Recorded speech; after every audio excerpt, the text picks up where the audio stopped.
తల మీద చెయ్యి వేసి బొట్టు పెట్టినా, తాళి బొట్టు మెడను కట్టి బొట్టు పెట్టినా, తల మీద చెయ్యి వేసి బొట్టు పెట్టినా, తాళి బొట్టు మెడను కట్టి బొట్టు పెట్టినా, సన్ని కళ్ళు తొక్కినా సప్త పదులు మెట్టినా, సన్ని కళ్ళు తొక్కినా సప్త పదులు మెట్టినా, మనసు మనసు కలపడమే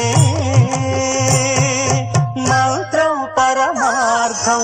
శ్రీరస్తు శుభమస్తు, శ్రీరస్తు శుభమస్తు.